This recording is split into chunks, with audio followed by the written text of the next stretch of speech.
প্রতিদিন নির্দিষ্টভাবে আপনাদের দুটো থিওরি খাইয়ে দেওয়া হয়। একটা নির্দিষ্ট সংবাদ মাধ্যমের চ্যানেল আছে, সেখানে বিশ্বের সব জান্তা চক্রবর্তী আর অশুভময় মৈত্র বলে দুজন ভদ্রলোক আসেন এবং নিজেদের রাজনৈতিক বিশ্লেষক হিসেবে পরিচয় দেন। এবং তারা বেসিক্যালি ইনিয়ে বিনিয়ে যে কথাটা বলেন তাতে তাদের মনে হয় বিশাল রকমের তারা হচ্ছেন এই রাজ্যের শাসক বিরোধী। কিন্তু শেষে আমাদের মাথায় এইটুকুনি ঢুকিয়ে দেয় যে যত যাই খারাপ হয়ে যায় এই শাসককে সরাতে পারে এমন কোনো শক্তি এই রাজ্যে নেই, সুতরাং শেষ পর্যন্ত এই শাসকই জিতবে।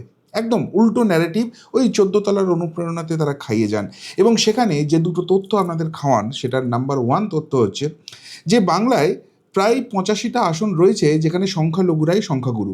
এই সংখ্যালঘুরা তো আর বিজেপিকে ভোট দেবে না, সুতরাং ওই 85টা আসনে জিতে ময়দানে নামছে দিদিমণির দল। আর তারপরে 209টা যে বাকি আসন থাকছে তার মধ্যে 148 আসন বিজেপিকে জিততে হবে। অর্থাৎ বিজেপির স্ট্রাইক রেট প্রায় 71% হতে হবে। সেটা কি আদৌ সম্ভব? সেই কারণে বিজেপি বাংলায় জিতবে না। এবার আজকে বিজেপির যে ফলাফল বিহারে বেরোলো, সেখানে বিজেপির স্ট্রাইক রেট কত জানেন? 101টা আসনে বিজেপি প্রার্থী দিয়েছিল, আর তার মধ্যে 95টা আসনে বিজেপির প্রার্থী হয় এগিয়ে রয়েছে, আর না হলে সেখানে জিতছে। অর্থাৎ বিজেপি স্ট্রাইক রেট বিহারে প্রায় 95%। তাহলে যারা 95% স্ট্রাইক রেট দেখাতে পারে তারা 71% স্ট্রাইক রেট অ্যাচিভ করতে পারবে না। 2 নম্বর আর একটা ন্যারেটিভ আমাদের খাওয়ানো হয়, সেটা হচ্ছে বাংলা নিয়ে বিজেপি বড্ড জবুথবু অবস্থায় রয়েছে, রটা করছে। এই রাজ্য সভাপতি কতদিন বাদে একজন পূর্ণ সময়ের রাজ্য সভাপতি দেওয়া হলো, এখনও তারা রাজ্য কমিটি গঠন করতে পারেনি। তাহলে এরকম সংগঠন নিয়ে কি বিজেপি জিততে পারে? আচ্ছা, বিজেপির সর্বভারতীয় সভাপতি হিসেবে জেপি নাড্ডা কবে মন্ত্রী হয়েছেন কেন্দ্রে? পূর্ণমন্ত্রী। এবং এখনও কিন্তু তিনি সর্বভারতীয় সভাপতি রয়ে গেছেন। বিজেপির সর্বভারতীয় কমিটি তৈরি হয়নি, কিন্তু একের পর এক নির্বাচন হচ্ছে। হরিয়ানা বলুন, মহারাষ্ট্র বলুন, ওড়িশা বলুন, দিল্লি বলুন, বিহার বলুন, সব জায়গাতেই বিজেপি জিতছে। সুতরাং সংগঠনের উপরই সবটা নির্ভর করে না। আসলে আজকে বিহারের যে ফলাফল বেরোলো, সেখান থেকে পরপর 7টা কারণ বিশ্লেষণ করে উঠে আসছে। আরও কাটাছেড়া চলবে এটা নিয়ে, কিন্তু সেই 7টা কারণ স্পষ্ট করে দিচ্ছে বাংলায় এবার দিদিমণির এন্ডগেম হতে চলেছে। হ্যাঁ, অত্যন্ত দায়িত্ব নিয়ে এই কথাটা বলছি আজকে বিহার ইলেকশনের রেজাল্ট দেখার পর। কেন? দেখুন, বাংলাতে প্রথমেই যে 7টা ধাক্কা দিয়েছে তার মধ্যে অন্যতম হচ্ছে ইলেকশন কমিশন ইভিএম পরীক্ষা। আজকে বিহারের রেজাল্ট বেরিয়েছে, বাংলায় এসআইআর প্রক্রিয়া চলছে। এর মাঝখানেই আগামী 21শে নভেম্বর বাংলার সমস্ত জেলা শাসক, মানে যারা বেসিক্যালি মেন রিটার্নিং অফিসার হবেন ইলেকশনের সময়, তাদেরকে ইলেকশন কমিশন ডেকেছে। এবং ইলেকশন কমিশন সূত্রে এইটুকুনি জানা যাচ্ছে যে 1 মাস 30 দিন ধরে সময় দেওয়া হবে রাজ্যের সমস্ত রাজনৈতিক দলকে, তারা এসে ইভিএম পরীক্ষা করে দেখতে পারে। কেননা এখন থেকে ইলেকশন কমিশন বাংলায় কিন্তু ইলেকশন মোডে ঢুকে যাচ্ছে। এবং সবথেকে বড় কথা, ইলেকশনে হেরে যাওয়ার পর, ভরাডুবি হওয়ার পর যাতে ইলেকশন কমিশনের দিকে আঙুল তুলতে না পারে যে ইভিএমে কারচুপি করে জিতেছে, সেই জন্যই কিন্তু এই সময়টা দেওয়া হচ্ছে। অর্থাৎ ইলেকশন কমিশনও কিন্তু বুঝতে পারছে যে বাংলায় যে প্রসেস চলছে সেখানে বাংলায় কিন্তু বড় রাজনৈতিক পরিবর্তন আসতে পারে এবং সেখানে ইভিএম নিয়ে প্রশ্ন উঠতে পারে। সেই জন্য প্রথমেই থোঁতা মুখ ভোঁতা করার জন্য ইভিএম পরীক্ষার ব্যবস্থা সমস্ত রাজনৈতিক দলকে সুবিধা করে দিচ্ছে। অর্থাৎ হেরে গেলে এরপর আর কান্নাকাটি করার সুযোগ থাকবে না দিদিমণির দলের যে ইভিএম হ্যাক করেছিল বলেই হেরেছি। এটা তো গেল 1 নম্বর বাংলার ইলেকশন কমিশন। 2 নম্বর যে পয়েন্টটা, সেটা অত্যন্ত গুরুত্বপূর্ণ, সেটা হচ্ছে এসআইআর ফ্যাক্টর। বারবার বলা হচ্ছিল না যে এসআইআরে কোনো ফ্যাক্টর হবে না, এসআইআর হলে বিজেপির ক্ষতি হবে। এই যে মানুষকে হয়তো কাগজ দেখাতে হলো, এটার জন্য এত কিছু প্রসেস হলো, নাম বাদ গেল, এটা নিয়ে ইন্ডিজোট এত বিপ্লব করলো, এই রাজ্যে শাসক দল সুপ্রিম কোর্টে গিয়ে মামলা করলো, এই সমস্ত কিছু বিজেপির এগেনস্টে যেতে চলেছে। কিন্তু ফলাফল কি বলছে? 243টা আসনের মধ্যে বিজেপি এবং তার জোটসঙ্গীরা মিলে খুব কম করে হলেও 207টা আসনে এগিয়ে থাকছে বা জিতছে। অর্থাৎ অর্থাৎ এসআইআর ফ্যাক্টর হচ্ছে, এসআইআর হওয়ার ফলে আলটিমেটলি যেটা ভুয়ো ভোটার ছিল, জল ভোটার ছিল, যেটাকে কাজে লাগিয়ে বিরোধীরা একটা ডেমোগ্রাফি চেঞ্জ করার চেষ্টা করতো, সেই জায়গাটা বন্ধ হয়ে যাচ্ছে। আর বিহারে যে পরিমাণ বাদ গেছে, বাংলায় অন্তত তার 4 থেকে 5 গুণ নাম এই এসআইআর এর ফলে বাদ যেতে পারে। এইটুকুনি সমস্ত রাজনৈতিক দল যারা বিপক্ষে রয়েছে তারা বলতে শুরু করে দিয়েছে। তাহলে এসআইআর একটা কত বড় ফ্যাক্টর হতে পারে, একটা স্বচ্ছ ভোটার তালিকায় স্বচ্ছভাবে ভোট করা গেলে এই বিজেপি অপ্রতিরোধ্য, সেটা কিন্তু দেখিয়ে দিচ্ছে। আর সেই জন্য বাংলার মানুষের জন্য এত চিৎকার করছি, বাংলার মানুষকে বাঁচানোর চেষ্টা করছি, এই যে নাটকটা দিদিমণির দল করছে না, এটা আর মানুষ খাবে না, মানুষ আরও বেশি জোর দেবে কিভাবে এসআইআরকে সাকসেসফুল করা যায়। আর এসআইআর যদি সাকসেসফুলি করা যায়, বাংলায় বিজেপি জিততে পারে, এই আস্থাটা, এই ভরসাটা ক্রমশ মানুষের মধ্যে ঢুকে যাবে। ফলে যারা ওই নিউট্রাল ভোটার, যারা ভাবেন যে যাই করি আলটিমেটলি সেই শাসক দলই জিতবে, ভোটের দিন আর ভোট দিতে গিয়ে কি হবে, তারা কিন্তু মনোবল নতুন করে চাঙ্গা করতে পারবেন এবং তারা এবার একবার মরিয়া হয়ে শেষবার ভোট দেওয়ার চেষ্টা করবেন, দেখি পরিবর্তন হয় কিনা। আর তাতে যদি ভোটিং পার্সেন্টেজ বাড়ে, বিজেপির আসন সংখ্যা আরও বাড়তে বাধ্য। সেই জায়গাটাও কিন্তু বিহার চোখে আঙুল দিয়ে দেখিয়ে দিচ্ছে। 3 নম্বর যে ফ্যাক্টরটা, মুসলিম ভোট ব্যাংক। এতদিন একটা ধারণা ছিল যে মুসলিম মানেই বিজেপি বিরোধী, তারা বিজেপিকে কিছুতেই পছন্দ করে না এবং কিছুতেই তারা ভোট দেবে না। এই ঘটনাটা জানার জন্য আমি নিজে ব্যক্তিগতভাবে বিভিন্ন মুসলিম এলাকায় গেছি, বিভিন্ন মুসলিম মানুষের সঙ্গে কথা বলেছি এবং বোঝার চেষ্টা করেছি যে কোথায় মেন্টাল ব্লকেজটা আছে, কেন বিজেপিকে তারা বিরোধী মনে করে, কেন শত্রু মনে করে। সেখানে আমি একটা জিনিস দেখেছি এবং অবাক হয়ে গেছি যে যারা শিক্ষিত মুসলিম তারা কিন্তু বিজেপিকে চায়, কিন্তু তারা ভোটটা দিতে পারে না। এবার এসআইআর হয়ে যাওয়ার ফলে তাদের ভোটটা বিজেপির দিকে আসার সম্ভাবনা আছে। কিভাবে? দেখুন, একটা উদাহরণ দিলেই বুঝতে পারবেন। আজকে বিজেপির যখন ফলাফল অ্যানালিসিস করছি, বিহারের ফলাফল যখন অ্যানালিসিস করছি, বহু আসন যেগুলো মুসলিম অধ্যুষিত, যেগুলো বিরোধীদের এতদিন গড় হয়েছিল, সেই সব আসনেও বিজেপি জিতছে। তার মানে মুসলিমরা ভোট দিচ্ছে কি করে? এই জিনিসটা হচ্ছে। এবং বাংলাতেও কি করে হবে? দেখুন, এতদিন যে জায়গাটা হতো, 1 নম্বর প্রচুর পরিমাণে বিরোধী, মানে যারা এই দেশি নয় বিদেশি ভোটার, যাদেরকে ঢুকিয়ে দেওয়া হয়েছে, ভোটার কার্ড বানিয়ে দেওয়া হচ্ছে, এবং তারা এসে জানে যে বিজেপি ক্ষমতায় এলে তাদেরকে ধরপাকড় করে বার করে দিতে পারে, সেই জন্য সেই ভয় থেকে তারা বিপক্ষকে ভোট দিতে এসছে। এবং সবথেকে গুরুত্বপূর্ণ, এরা যে double entry, triple entry voter 2বার 3বার করে গিয়ে ভোট দিচ্ছে, বা নিজেদের কমিউনিটির লোককেই আটকে দিচ্ছে। আমরা যেটা বলছি সেটাই শেষ কথা, এদের কি ভোট দিতে হবে, মারামারি গুন্ডাগার্দি করা, যার ফলে ভোটিংটাকে জ্যাম করে দেওয়া, বুথটাকে জ্যাম করে দেওয়া, মানুষ ভোট দিতে না পারে, সেই জায়গাটা তৈরি করছে। ফলে এতদিন সংখ্যালঘু অধ্যুষিত এলাকায় বিজেপি ভোট পেত না। কিন্তু এই যে ভারতীয় মুসলিম যারা বিদেশি নয়, তারা এবং তাদের মধ্যে যারা শিক্ষিত জায়গাটা রয়েছে, তারা কিন্তু বিজেপির সঙ্গে থাকতে চায়। সেটা বারাণসীর মতো জায়গা, লখনৌয়ের মতো জায়গা গেলেই বোঝা যায়। এবার পশ্চিমবঙ্গের ক্ষেত্রে এই আপদ বিপদগুলো আরও বেশি ছিল।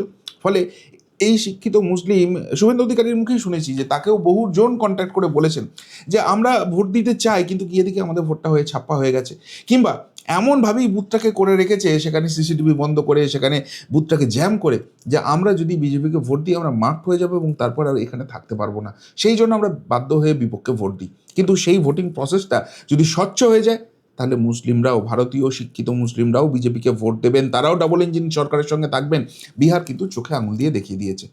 4 নম্বর যে পয়েন্টটা, সেটা হচ্ছে যে এখানে তেজস্বী যাদব শেষ পর্যন্ত জিতেছে কিনা জানি না, কিন্তু দিনের একটা দীর্ঘক্ষণ সময় নিজের কেন্দ্রে পিছিয়েছিল এবং হারতে পারে। একটা বেশ বড় প্রায় 13,000-এর মতো ব্যবধান হয়ে গেছিলো, একসময় বিপক্ষ এগিয়ে গিয়েছিল, আবার সেটা কমিয়েছে তেজস্বী। সো আলটিমেটলি জিতবে কিনা আমি জানি না। সুতরাং তেজস্বী যাদব এখানে হারতে পারে, এমন একটা জায়গা তৈরি হয়ে গেছে। 2 নম্বর, যদি একটু পিছিয়ে যান, দেখুন অরবিন্দ কেজরিওয়াল, যিনি আপের মুখ, তাকে হারতে হয়েছে। এবং যদি আরেকটু পিছিয়ে আমরা পশ্চিমবঙ্গে আসি, গতবারে মমতা বন্দ্যোপাধ্যায়কে নন্দীগ্রামে শুভেন্দু অধিকারীর কাছে হারতে হয়েছে।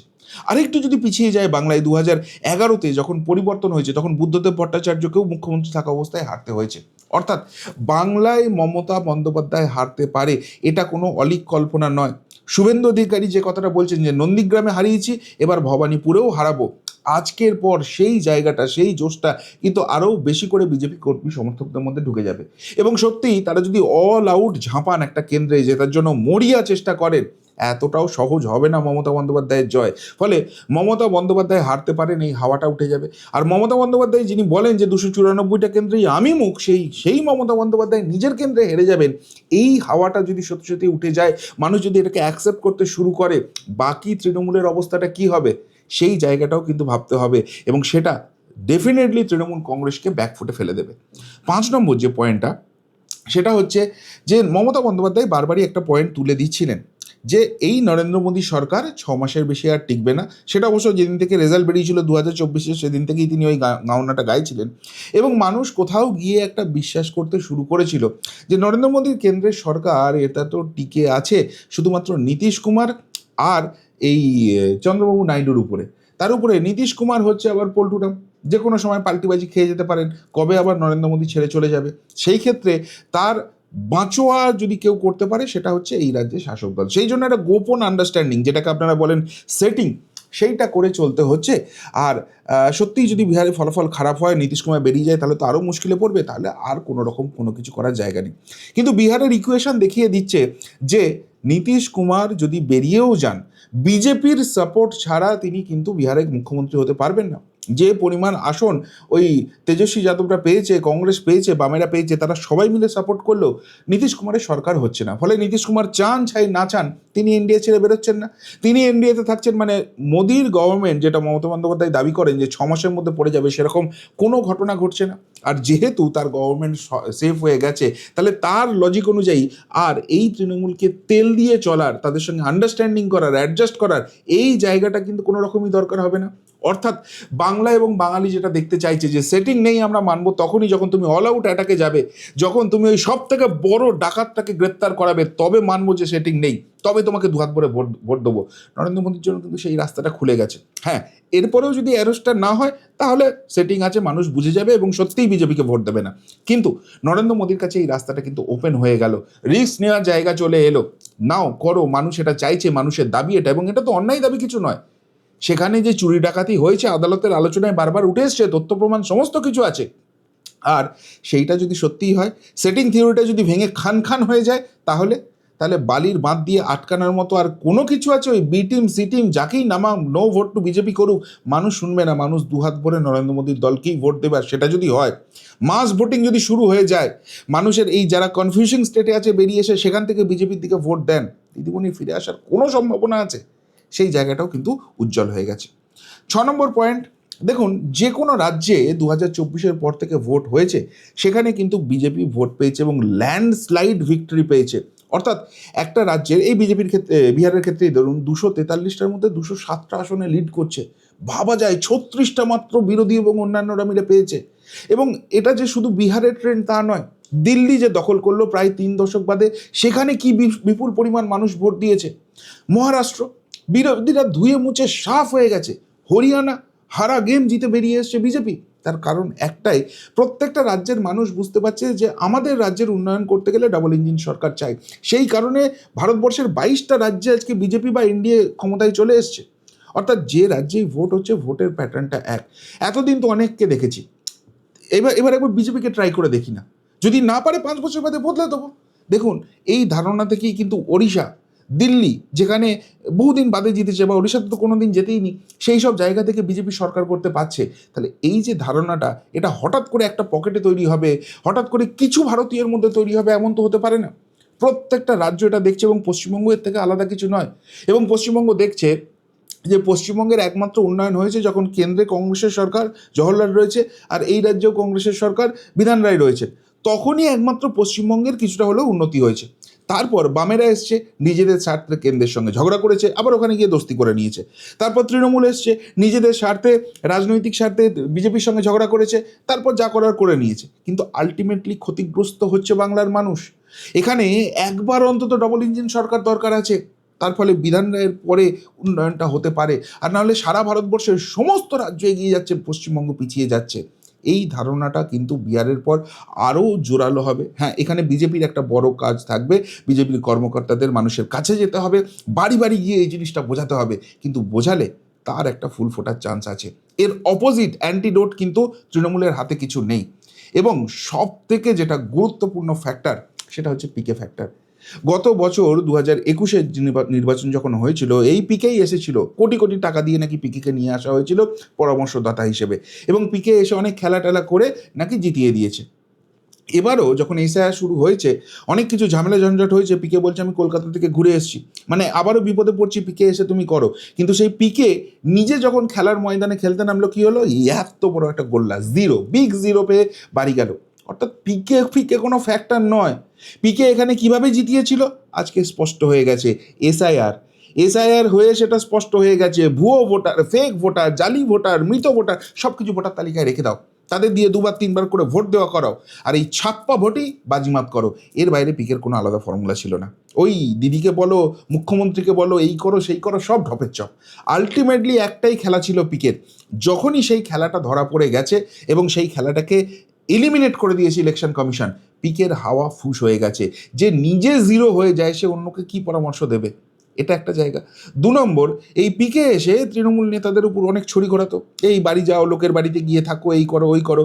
আজকে যদি সেই পিকেকে নিয়ে আসা হয় এবং তার পরামর্শ চাপিয়ে দেওয়া হয়, এই তৃণমূলের নেতারাই তো রিজেক্ট করবে যে দূর মশাই কাকে নিয়ে এসছেন, যে নিজের একটা দল খুলে একটা আসনও জেতাতে পারে না, বলেছিল ১৩০-৪০টা আসন পাবো, ক্ষমতায় চলে আসবো, যে বলেছিল যে ২৫টার বেশি আসন যদি নীতিশ কুমার পায় আমি রাজনীতি ছেড়ে দেবো, সেই লোকটাকে নিয়ে এসছেন। তার কোনো ক্রেডিবিলিটি কিচ্ছু বাকি থাকবে? অর্থাৎ যে একটা ধারণা ছিল যে যত যাই হয়ে যাক পিকেকে আবার নিয়ে আসা হবে, আবার একটা ম্যাজিক শো করবে, এরকম করে চুটকি বাজাবে, আর বাংলায় আবারও এই রাজ্যে তৃণমূল থেকে যাবে, সেই জায়গাটা কিন্তু ক্রমশ ভ্যানিশ হয়ে যাচ্ছে। এবং সব থেকে গুরুত্বপূর্ণ কথা, বিহার যে এফেক্ট করছে, বিহার হয়েছে বিহার আবি ঝাঁকি হ্যায়, বাঙ্গাল আবি বাকি হ্যায়, এই যে স্লোগানটা বিজেপি নেতাদের মুখে, কেন্দ্রীয় নেতা থেকে শুরু করে রাজ্য নেতাদের মুখে উঠে গেছে, সাধারণ মানুষের মুখে উঠে গেছে, এইটাতে কিন্তু বিপদ দেখতে শুরু করে দিয়েছে তৃণমূল কংগ্রেস। কী করে বুঝছেন? দেখুন, তৃণমূল কংগ্রেসের যে অফিসিয়াল ফেসবুক পেজ আছে, সোশ্যাল মিডিয়া হ্যান্ডেল আছে, সেখানে একের পর এক প্রোপাগান্ডা ছড়ানোর চেষ্টা করা হচ্ছে যে বিজেপি অন্য রাজ্যে যাই করুক বাংলায় আসতে পারবে না। কেন? তৃণমূল এটা বলার কি দরকার আছে? বিজেপি যদি এখানে অপাঙ্ক্তেয় শক্তি হয়, বিজেপিকে নিয়ে তো একটা শব্দ খরচ করারও দরকার নেই। আপনি রাজনীতিতে তখনই তার নামটা নেন, তার কথাটা বলেন যখন তাকে গুরুত্ব দিচ্ছেন। অর্থাৎ তৃণমূলও বুঝতে পারছে বাংলার মানুষের মধ্যে ক্রমশ এই জায়গাটা স্পষ্ট হচ্ছে, এসআইআরটাকে ভালোভাবে করতে হবে, ভোটটাকে স্বচ্ছভাবে করতে হবে, এবং বিজেপির কেন্দ্রীয় নেতৃত্ব যদি চায় তাহলে কোনো রাজ্যে জেতা থেকে তাদেরকে আটকাতে পারবে না। এবং সবথেকে গুরুত্বপূর্ণ, যখন সেই রাজ্যের মানুষ ভোট দেবেন, ২ হাত ভরে 95% সিট বিজেপির হাতে তুলে দেওয়ার জন্য তৈরি হয়ে আছে। আর সেইটাকে আটকাবার মতো কোনো অ্যান্টিডোট এই মুহূর্তে তৃণমূল কংগ্রেসের হাতে নেই। আর তাই বিহার ইলেকশন বুঝিয়ে দিচ্ছে বাংলাতে পালাবদল সম্ভব, অবশ্যই করে সম্ভব। শুধু মানুষকে আস্থা রাখতে হবে, হ্যাঁ বিজেপিকেও বেশ কিছু কাজ করতে হবে। আর এই দুয়ের সংমিশ্রণ যদি ঘটে, চতুর্থবারের জন্য মুখ্যমন্ত্রী হওয়া মমতা বন্দ্যোপাধ্যায়ের জন্য অসম্ভব। কি বলবেন? এই নিয়ে যদি কিছু বলার থাকে অবশ্যই কমেন্ট বক্সে কমেন্ট করে জানাবেন। এখনকার মতো এখানেই শেষ করলাম, ফেরত আসছি নতুন প্রতিবেদন নিয়ে খুব তাড়াতাড়ি। ভালো থাকবেন, সাথে থাকবেন, পাশে থাকবেন। নমস্কার।